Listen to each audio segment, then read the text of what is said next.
നിങ്ങളുടെ favourite shows ഇനി ഒരിക്കലും മിസ്സാവില്ല. ഇപ്പോൾ C5 കാണും നിങ്ങളുടെ ഫേവറേറ്റ് ഷോസ് തികച്ചും സൗജന്യമായി.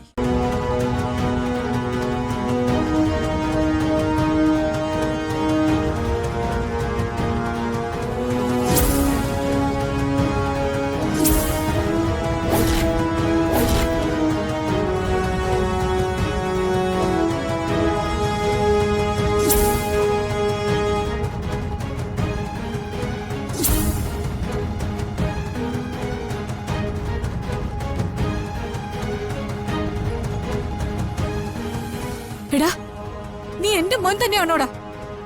എന്റെ വയറ്റിൽ തന്നെയാണോ നീ പിറന്നേ? അന്ന് അമ്പലത്തിൽ വെച്ച് നീ ഇവളെ താലി കെട്ടാൻ പോയ നേരത്ത് അവിടെ വെച്ച് തന്നെ ഞാൻ എന്റെ ജീവിതം അവസാനിപ്പിച്ചാൽ മതിയായിരുന്നു. അതായിരുന്നു വേണ്ടത്. പക്ഷേ അന്ന് നീ എന്റെ മുന്നിൽ നാടകം കളിച്ചു അല്ലേ?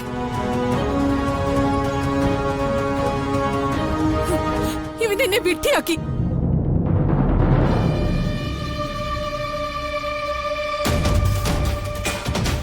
എന്റെ ജീവന് ഒരു തരിമ്പ് പോലും വില നൽകാതെ ഇവൻ എന്നെ കള്ളം പറഞ്ഞു പറ്റിച്ചു.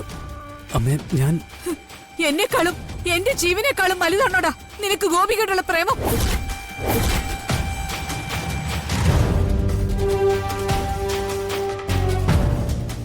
നിനക്കത് വലുതായിരിക്കാം, പക്ഷെ എനിക്ക് വലുത് നിന്റെ ജീവനാണ്.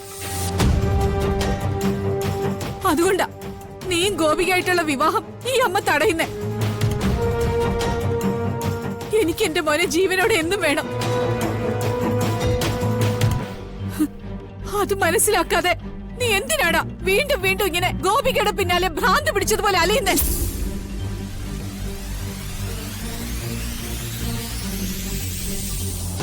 അമ്മയ്ക്ക് എന്റെ ജീവനാണ് വലുതെങ്കിൽ ഈ നിൽക്കുന്ന ഗോപികയാണ് എന്റെ ജീവൻ.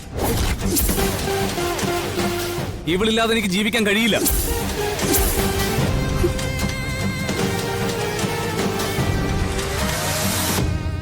ഇവളെ വിവാഹം കഴിക്കാൻ സാധിച്ചില്ലെങ്കിൽ പിന്നെ എന്റെ ജീവിതം മരണതുല്യമായിരിക്കും.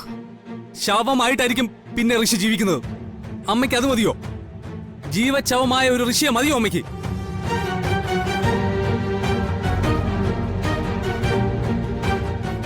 എനിക്ക് പറ്റില്ല. ചത്തതിന് തുല്യമായിട്ട് ജീവിച്ചിരിക്കാൻ എനിക്ക് പറ്റില്ല. ഋഷി ഇനി ജീവിക്കുന്നെങ്കിൽ അത് ഈ ഗോപികയോടൊപ്പം തന്നെ ആയിരിക്കും.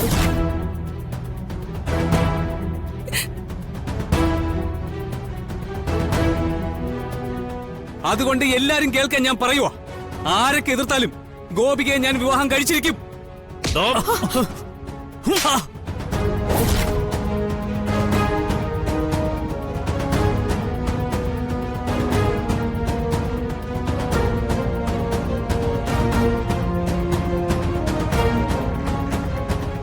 ഗോപികയുടെ ജാതകത്തിലെ ദോഷം അറിഞ്ഞിട്ടും നിനക്കവിടെ കെട്ടണോ അല്ലടാ? അയ്യോ ദേവേട്ടാ, ഇവനെന്താ ഇങ്ങനെ?